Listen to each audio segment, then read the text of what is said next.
आदरणीय मंच, उपस्थित साथियों, अवनीश मेरे बैचमेट वो भी आ गए हैं तो मुझे और अच्छा लगा, बिल्कुल ठीक समय पर आए। मित्रों, मेरी आदत है कि किसी भी इस तरह के सेमिनार में जाता हूँ, जिस राज्य में जाता हूँ तो पहले उस राज्य में थोड़ा घूम लेता हूँ। मैं यहाँ पर आ गया था 10 तारीख की रात को ही, 11, 12, 13 मैं घूमता रहा गुजरात के विभिन्न हिस्सों में, भुज एरिया में। मैं धनेटी भी गया और पिंडेरियारा भी गया, काला डूंगर भी गया, वैसे ही जैसे कि मैं आशापुरा, कोटेश्वर और नारायण सरोवर गया वहाँ। तो मेरे लिए जैसे वो तीर्थ थे वैसे ही ये यहाँ के आहिर, रबारी और मारवाड़ा जो जातीय समुदाय थे वो भी तीर्थ थे। और मैं कह सकता हूँ उनसे मिलने के बाद, उनसे बातें करने के बाद कि स्क्रिप्चर्स तो जो हैं वो हमारे इंडिक कल्चर का रिफ्लेक्शन करते ही करते हैं, कोई शक ही नहीं है उसमें।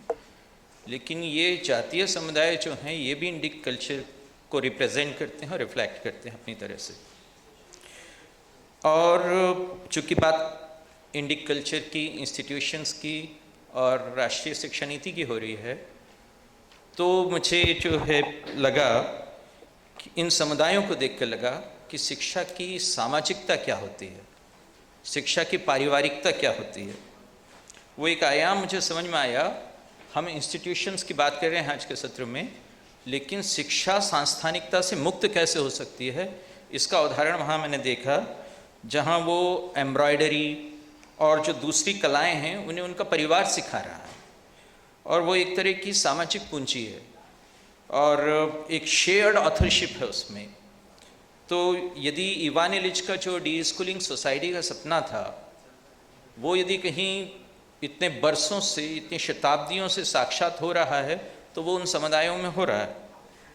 और तब मुझे समझ में आया कि जिस शिक्षा को हम लोग इतने बरसों से चलाते आए हैं, वो एक लर्निंग समाज का निर्माण नहीं कर सकी, एक ऐसे समाज का कि जिसमें समाज के सभी अभिकरण जो हैं शिक्षा देते हों और शिक्षा ग्रहण भी करते हों, जिसमें शिक्षा लिटरेसी नहीं हो, ओरेसी भी हो, जिसमें शिक्षा हुनर हो, वो डी इंस्टीट्यूशनलाइजेशन ऑफ एजुकेशन, वो मैंने वहाँ उन समुदायों में प्रत्यक्ष देखी। तो इसलिए मुझे लगा कि मुझे ये मेरी जो आदत है, जो प्रशासन में रहने के कारण पड़ गई, कि पहले जाकर लोगों से मिलो, आसपास उनसे बात करो, वो समझ में आई। क्योंकि इंस्टीट्यूशंस पे बहुत ज़्यादा जोर देना भी जो है शिक्षा का फॉर्मलाइजेशन करता है, शिक्षा को जो है कहना चाहिए कि ऑब्जेक्टिफाई करता है। और वहाँ जब मैं इन लोगों से मिला, मैंने देखा कि उनकी जो लड़कियाँ थीं, कोई भी 8वीं से ज़्यादा शिक्षा नहीं ली हुई थी। शायद वहाँ पे कुछ ऐसा ही है कि प्रतिबंध है। तो मैं सोचता था कि ये तो बेकार बैठी होंगी, लेकिन पता चला कि वो सब की सब अपनी उस विद्या, उस कला में इतनी निपुण हैं, और उन्होंने उनकी निपुणता के जो है कई जो है उदाहरण भी मैंने देखे। तो उससे मुझे लगा कि इवान इलिच जो पुस्तक लिखे थे, the right to useful unemployment, वो वहाँ है। यूजफुल अनएम्प्लॉयमेंट, हमारी नज़र में हो सकते हैं कि वो बेरोजगार हैं, लेकिन वो अपनी तरह से काम कर रही हैं। तो कहीं एक फाक है, एक फ़र्क है, राज्य और समाज के बीच में एक दरार सी कुछ पड़ गई है। समाज गुरु पूर्णिमा मनाता है, राज्य शिक्षक दिवस मनाता है, और ये हम लोग कहते हैं कि हमारा धर्मनिरपेक्षता की ओर बढ़ना है, लेकिन मुझे लगा कि कहीं ये हमारी सामाजिक जड़ों से कटना तो नहीं है शिक्षा का। यानी इहलौकिकता के चक्कर में राज्य ज़्यादा से ज़्यादा एक कंस्ट्रक्ट, एक निर्मिति होते जा रहे हैं। शिक्षा भी उसी तरह से एक कंस्ट्रक्ट या एक निर्मिति होती जा रही है, और कम से कम ऑर्गेनिक हो रही है। यानी हम ऑर्गेनिक फूड की मांग करते हैं, हम ऑर्गेनिक एग्रीकल्चर की मांग करते हैं, हम कभी ऑर्गेनिक स्टेट की मांग क्यों नहीं करते? हम कभी ऑर्गेनिक शिक्षा की मांग क्यों नहीं करते, जो बिना किसी कुंठा के अपने सामाजिक संप्रेरकों का इस्तेमाल करती हो, जो शिक्षा समाज से कट जाती है, संस्कृति से कट जाती है, हमारे ही हाथों से कटती है, उस शिक्षा को लेकर और उसमें उसको पाए हुए विद्यार्थी को लेकर हमारी शिकायत ही रहती है कि वो समाज तक नहीं लौटता।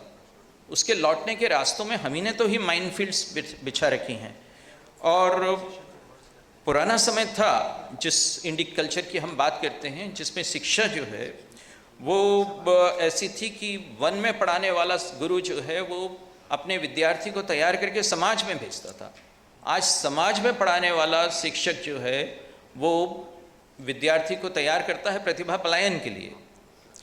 तो वो जो हमारी शिक्षा है, जो भारतीय पौराणिकी का उपयोग तो करती ही नहीं है, भारतीय पारिस्थितिकी का और भारतीय सामाजिकी का भी उपयोग नहीं करती है, वो मुझे लगता है कि हमारे लिए चिंता का विषय होना चाहिए। और उसके संदर्भ में बात जो है कुछ ऐसी नहीं होगी कि कुछ हम अपने शास्त्रीय संदर्भों को उसमें भर दें, कुछ एड ऑन कर दें इंडियननेस का और सोचें कि हमारा काम हो जाए। हमें शायद बुनियादी स्ट्रक्चर पे ही बात करनी पड़ेगी और उस पूरे वैल्यूज़ पर भी बात करनी पड़ेगी जो कि शिक्षा के माध्यम से संचरित हो रहे हैं। यानी मैं वैल्यूज़ को 3 भागों में बांटता हूँ। एक इदम, अहम और पराहम। आप कह सकते हैं कि वो शायद जो ईड, ईगो और सुपर ईगो के रूप में जो व्यक्तित्व की फ्रायड ने जो है विभाजन किया था, उसी का ही कुछ वो है। लेकिन इड वर्च्यूज़ वो हैं या इदम वर्च्यूज़ वो हैं जो हमारे सहज का स्वाभाविक उद्रेक हैं, स्पॉन्टेनियस ओवरफ्लो है। जैसे दया, करुणा, मैत्री, क्षमा, ये सब जो हैं हमारे हृदय का स्वाभाविक उद्रेक है, स्नेह, प्रेम। और दूसरी तरफ जो है अहम वर्च्यूज़ हैं जो कि कहना चाहिए कि हमारी शिक्षा पद्धति वर्तमान में जो चलती रही वो हमें सिखाती आई है, जिसमें सेल्फ असेशन था, जिसमें ऑडेसिटी थी, जिसमें कॉम्पिटिटिवनेस थी, जिसमें कट थ्रोट कॉम्पिटिशन था। वो उस चीज़ को जो है वो अहम के जो वर्च्यूज़ हैं वो। और तीसरे जो थे पराहम के वर्च्यूज़, वो हैं जो हमें समाज एक आदर्श के रूप में सिखाता है, नैतिकता, सदाचार, ऑनेस्टी, ईमानदारी वगैरह। तो यदि हम अपने शिक्षा के पूरे स्ट्रक्चर की पुनर्समीक्षा इस आधार पर नहीं करते कि वो कौन से वैल्यूज़ जो है हमारे भीतर संचित कर रही है, तो शायद जो है हम लोग अपनी NEP के जो जिस इंडिक कल्चर के लिए इतना जोर दिया गया है उसको नहीं कर सकेंगे। मैं एक उदाहरण देता हूँ आपको। जैसे हमारी इंडिक कल्चर तो बात करती है आत्मवत् सर्वभूतेषु की, हमारी इंडिक कल्चर तो बात करती है ईशावास्यम इदम सर्वम की, वो तो बात करती है सर्वम खलविदम ब्रह्म की, वो बात करती है समोहम सर्वभूतेषु की। ठीक है, लेकिन मैं अपने बच्चे का ही उदाहरण देता हूँ। वो जब पहली कक्षा में था, मैं उसको पढ़ा रहा था, उसकी जो है GK की जो एक पुस्तक थी, उसमें एक 19th एक्सरसाइज थी। तो वो एक्सरसाइज कुछ ऐसी थी कि उसमें उन्होंने 4 चित्र दे रखे थे, मंदिर, गुरुद्वारा, चर्च, मस्जिद, और उसमें कुछ उन्होंने क्वेश्चंस पूछ रखे थे, खाली स्थान भर रखे थे। तो उसमें ये था कि Hindus worship in a dash, ऐसा करते हो। तो मेरे बच्चे ने मुझसे पूछा कि पापा ये हिंदू क्या होता है? तो मैं हिचकिचाया थोड़ी देर के लिए। फिर मेरी पत्नी पीछे बैठी थी, तो उसने कहा बेटा अपन हिंदू हैं ना, मंदिर जाते हैं। तो उसने पूछा कि पापा मंदिर? तो मैंने कहा हाँ बेटा। तो उसने कहा मस्जिद में भगवान नहीं होते। उसका अगला आघात था कि पापा जशपुर में तो अपन चर्च भी जाते थे। तो मेरी और मेरी पत्नी की आंखें मिली कि कैसे इस बच्चे को हिंदू, मुसलमान, सिख, ईसाई का पहले फ़र्क समझाया जाए, पहले अंतर समझाया जाए, और फिर बाद में जो है ये बड़ा होकर हमारी तरह है ये नारा लगा सके कि हिंदू, मुस्लिम, सिख, ईसाई आपस में हैं भाई भाई। यानी उस बच्चे की शुद्ध आत्मा को उपदेश की ज़रूरत कहाँ है? उसका तो जो है एक कहना चाहिए कि उसके पास अस्तित्व का एक जस्टाल्ट है, एक समग्र है। लेकिन जिन्होंने उसका पाठ्यक्रम तैयार किया है उनका मानस जरूरी एक खंडित मानस है। तो वो उम्मीद करते हैं कि हिंदू की पहचान जो है वो टेम्पल से की जाए, वो धर्म की सांस्थानिकता है। हम इंस्टीट्यूशंस की बात कर रहे हैं, वहाँ धर्म की सांस्थानिकता है कि यदि हम मुसलमान का आइडेंटिफिकेशन करना चाहें तो मास्क से करें, यदि हम जो है सिख का आइडेंटिफिकेशन करना चाहें तो गुरुद्वारे से करें, क्रिश्चियन का चर्च से करें, और वो खाली स्थान वो बच्चा भरे, उस बच्चे के हृदय में ऐसी कोई रिक्तता नहीं है जो इन रिक्त स्थानों की पूर्ति कर देगी।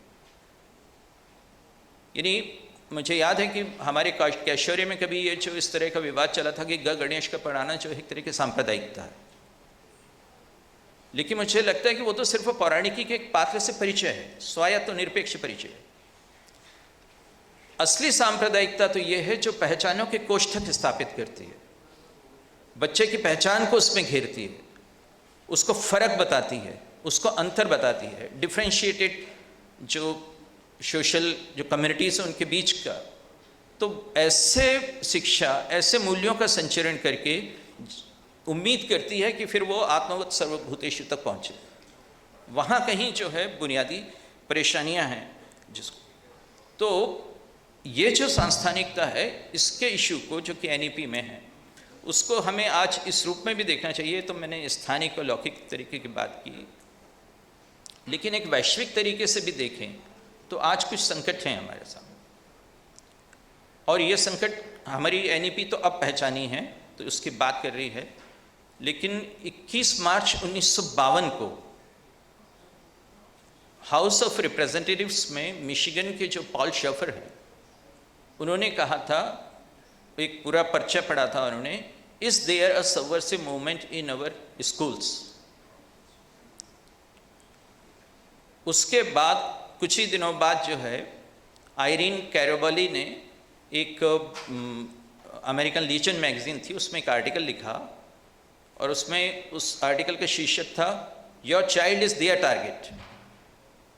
अमेरिकन जो हाउस कमिटीज़ हैं, सब कमिटीज़, उसकी असंख्य रपटें भरी पड़ी हुई हैं उस सबवर्सिव मूवमेंट से, जो कि हमारे विश्वविद्यालयों में, हमारे उनके विश्वविद्यालयों में जो अन अमेरिकन गतिविधियाँ चल रही हैं उससे।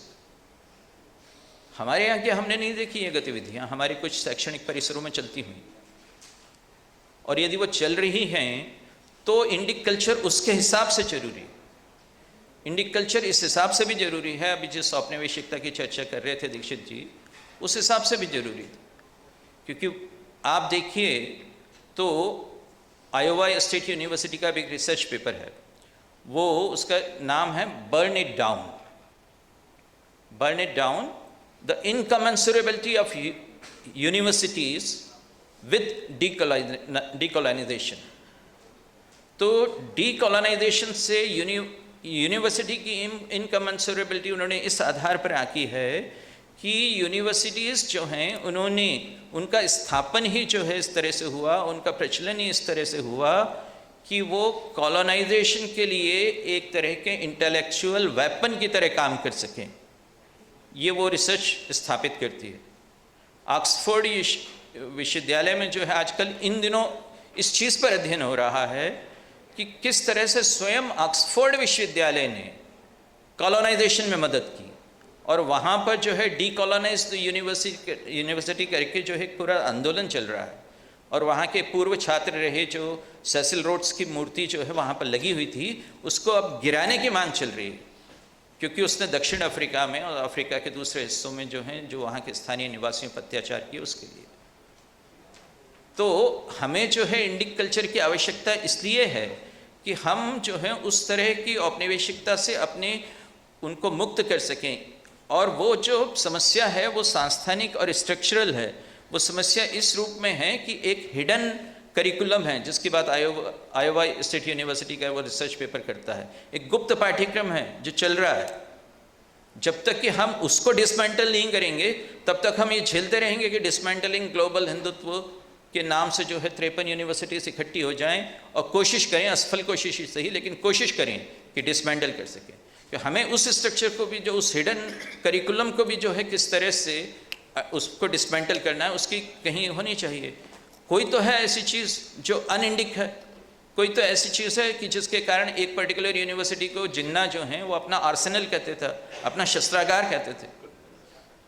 तो यदि उन चीज़ों पर हमारी निगाह जाएगी तो हमें जो है इंडिक कल्चर की आवश्यकता जो है उस रूप में और महत्वपूर्ण लगेगी, और तब हमें बहुत बारीक बारीक सी चीज़ों पर ध्यान देना होगा, बहुत बारीक बारीक से जो हमारे नैरेटिव्स हैं उन पर ध्यान देना होगा। वो नैरेटिव जो कि मैंने छोटा सा उदाहरण दिया था जो कि पहली कक्षा का था, वहाँ से लेकर यूनिवर्सिटी तक उस स्तर तक जो है वो कैसे धीरे धीरे क्रमशः विस्तृत होता जाता है, उस पर ध्यान देना होगा। प्रणाम, धन्यवाद।